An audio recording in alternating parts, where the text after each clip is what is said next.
Hi there, Scott ROCKFILE back with another podcast for you. Going to talk about losing your heat in Alaska.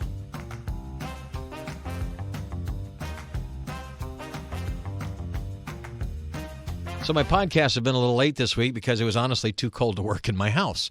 I rent an apartment here in Kenai, Alaska.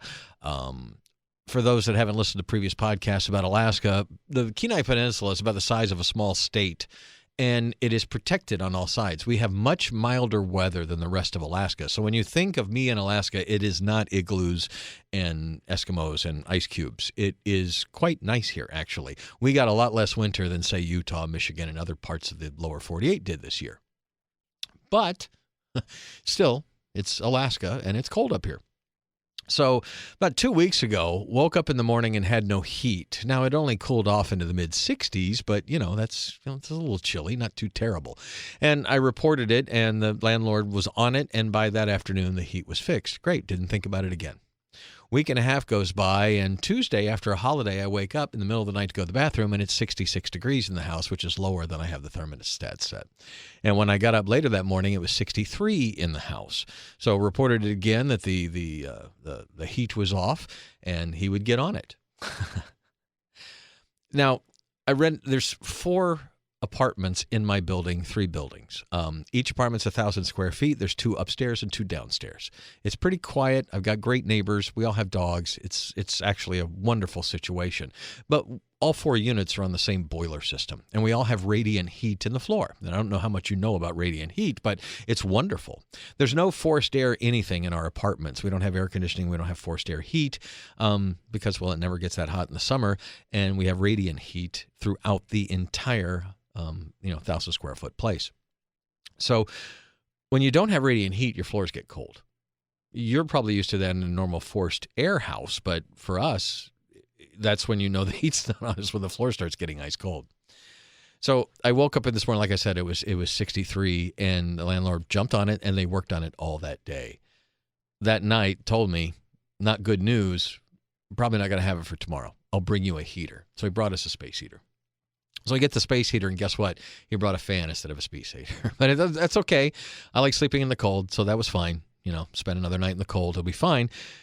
But it is getting uncomfortable to watch TV and stuff. And it's really too cold to sit at my computer and work on podcasts and things. My hands get cold, and I can't wear gloves and work with a mouse and all that kind of stuff. So anyway, it's kind of been just cuddling with the dogs and watching television until it's time to go to bed, and then, huddling up.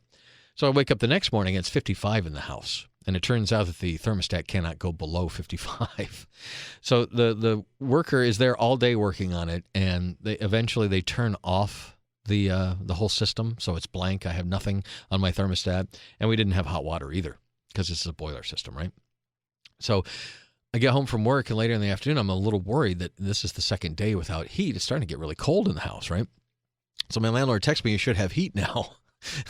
And I look up, and I have nothing on the thermostat. I said, "No, not only do we not have heat, I don't have a thermostat, and I don't have hot water."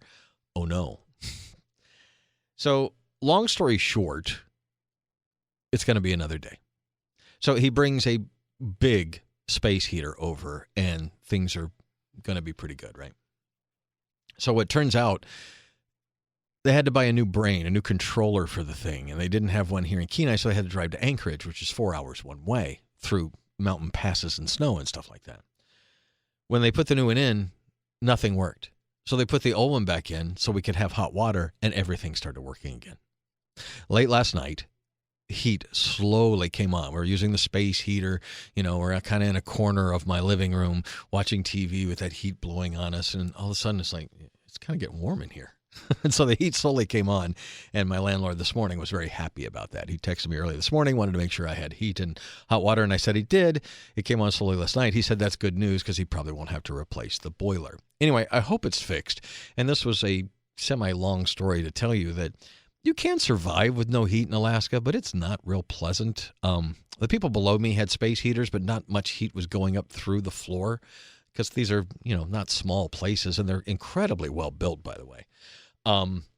But yeah, the thermostat read at 55, and then it was below 55. I had no idea how cold it really got. The last night before we had heat was terrible. It was really, it was almost let's go get a hotel kind of thing because it was just, but the space heater helped.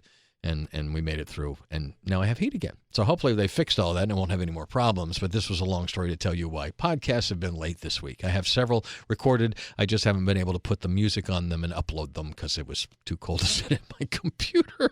First world Alaska problems, I guess. Other than that, I've been here 18 months, and I absolutely love it here, and I've had no problems. My landlord was very gracious about all this, as we were gracious to him, because he takes good care of us. He plows the parking lot after snowfalls and things like that. He's a good landlord. Got no complaints, but glad to have my heat back, and hopefully I get it, have it all weekend long, and there's no more problems. Knock on wood here in the radio studio. Scott Hamilton, I'm ROCKFILE. Thanks for taking time out of your day to listen to this weird story about Alaska and not having heat. Could have been much worse. Would have gone somewhere had it been worse. My boss was even like, you can come bring the dogs to the radio station if you need to. But it never got that bad. So there you go.